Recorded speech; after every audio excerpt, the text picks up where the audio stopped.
Hello, this is Howard Borchu at Tanzanite Silicon Solutions. I'm a fellow here, and today we're going to demo CXL.mem pooling. So a common way of doing CXL.mem pooling is like this with 4 pooling devices, each that are multi-uplink or multi-CXL.mem endpoints that each have an uplink to a CPU host. And we have 4 of them. So from the point of view of each device with DDR directly connected, there's 4 uplinks to 4 different host CPUs. And from the point of view of the host CPU, there's 4 directly connected devices by 8 CXL downlinks. With this arrangement, any host can access any of the directly attached memory to the pooling device, and we can bind any of the memory to any of the hosts. Now, we can't demo that today in our FPGA because it's too much to fit. So what we're going to demo is a 2x2 pooling demonstration where each is an FPGA with 2 Gen 3 by 8 uplinks or CXL.mem endpoints. And the FPGA has 2 DDR4 8 gig memories, soldered down memories attached to the FPGAs, each one. And we'll connect to one uplink to one server and another uplink to another server, and same thing from the other FPGA. So this is a fully connected 2x2. And I'll show you a video of this so you can get an understanding of what's going on. So this is a live demo here. There's one Archer City server here, Sapphire Rapids tucked in there. There's another Archer City server with Sapphire Rapids. Under the black heatsink here on a FPGA development kit is the Agilex I FPGA. And it's connected to slot 3A on this server, and then across through a cable, it connects to a slot on the second server on a retimer card. And then we have another FPGA on this server with an Agilex I FPGA, and it's cabled across to the other server through a retimer card into a slot. And then each of these FPGAs have their 2 DDR4 channels with 8 gig soldered down memory on them. The other thing to note are these blue boxes, which are the JTAG debuggers, Intel debuggers, often called ITPs, where you can get access into the motherboard and see the CXL.mem device and information from the Sapphire Rapids core. Now, from the front of each FPGA card, there's a USB cable that runs around to the back and connects to this Linux server that we have running in the back here. And we can do a couple things with that. This Linux server could run the Intel FPGA tools to configure the FPGAs, and we can debug on the FPGAs, but we can also interact with the firmware or the Fabric Manager endpoint that's running on the 2 FPGAs. And this is our path to come in from our Fabric Manager to orchestrate this 2x2 pooling setup. Let's go back to PowerPoint and explain a little more details. So what we've done in the 2x2 pooling is, as I've said, it's connected with a Fabric Manager over that USB cable, and we have 1 by 8 slot is directly connected to the Archer City through the slot, and another one is connected with a cable. And then we partition up the memory into 6 gig, 6 gig, 2 gig, 2 gig, and we bind the 2 6 gig ranges, green, to the Archer City 0, and the 2 gig ranges to the other Archer City. And we do the same thing on the other FPGA. So we have this 2x2 pooling. If I jump back over onto that server, this is Windows that's actually hosting the ITP. And I could show you, I'm going to run the PCI command that shows that we've discovered 2 CXL by 8 Gen 3 devices. And this is on Archer City 1, and then I can also see how Archer City 1 is mapped to the CXL memory. So I'm going to let this run for a minute. This takes a minute to run.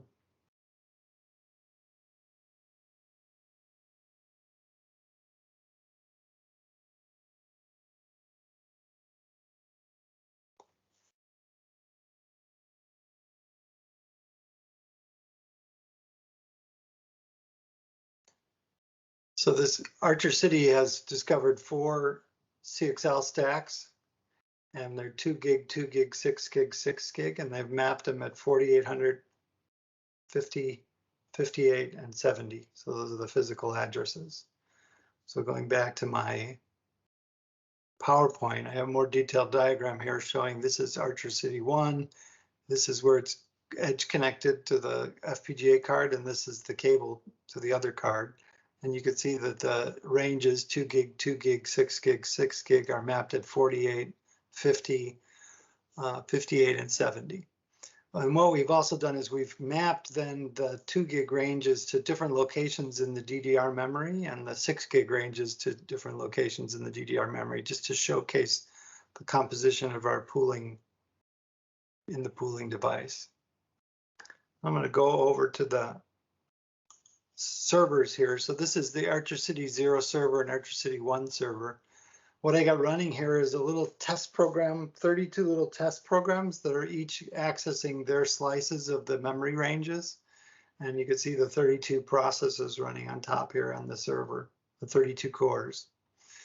And I do this for a couple of reasons: to get the bandwidth up to the Gen 3 by 8, and also because each one is an independent program running its own range and own address and data pattern. I could detect any aliasing or out of bounds checking on the memory ranges. And this is a live test here. You know, I can kill it and you'll see that the cores go down to no activity, and I could start it up and run again. And then what I can also do is quit out a top here, and I could just run the lspci command, and I could see the two Tanzanite silicon solutions and CXL devices under the Ubuntu OS on top. I'm actually, my desktop here is on the Linux, although I'm logged into the servers. I'm on the Linux server that's running the FPGA tools. So I can also, while this is live testing, I can run Quartus Prime signal tap analyzer, and I can get information about what's going on inside of the FPGA. So I can make live captures of the CXL traffic happening inside of the FPGA. So you'll see this is live captures of the transactions of requests and data response, and read request with data and write response from one uplink and from the other uplink. And I can also see that the memory as well.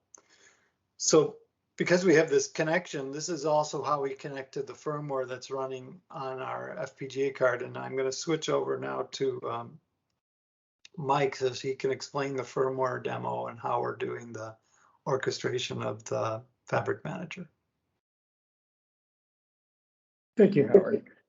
My name is Mike Euler. I'm also a fellow at Tanzanite.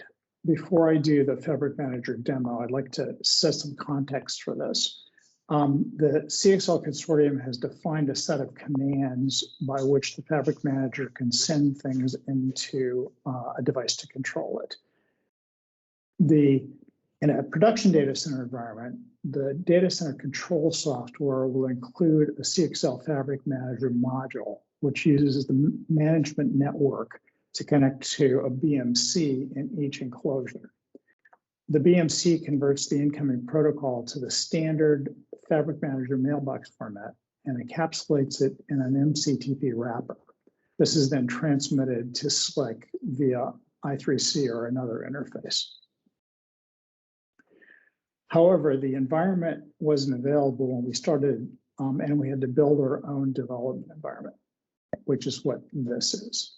So what we created was a simple client that sends requests to a REST server software stack, which builds and sends the Fabric Manager mailboxes to the device.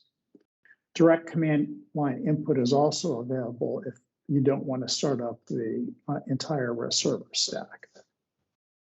A microcontroller in the device interprets the FMAPI commands and uses a hardware abstraction layer to send commands directly to the device registers. So that's the overall context of what I'm showing here. The demo involves a client running on my laptop, taking across the network to the server that Howard mentioned. That's the Linux server with the cable to the FPGA. And the vehicle by which we're getting commands into the FPGA is a piece of software from Intel called the Quartus console that is basically there to send memory reads and writes into the device so that we can get commands in and responses out. So let me move to the demo. This window shows on the left is the Quartus console running. And as you can see, I've already sent it some commands. And so these are, the writes are mailboxes going in and the reads are mailbox responses coming out. On the right is the REST server running. And I'm going to send in an identify command, which is a command that basically asks the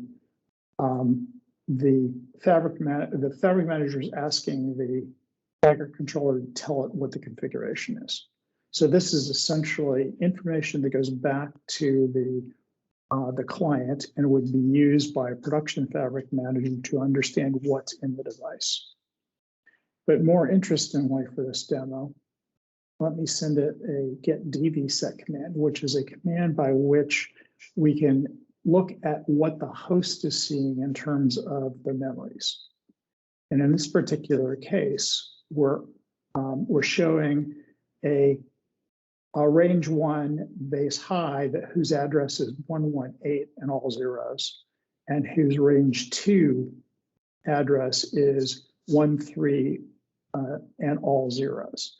I'm talking in this case to Archer City 0, which is why the addresses are different than the configuration that Howard was showing you. That's the vehicle by which we will get commands in for the development system. And we have provided the software stack to a third party who's doing the production level environment so that they can debug their software and our interface while we're waiting for the real hardware. Thank you.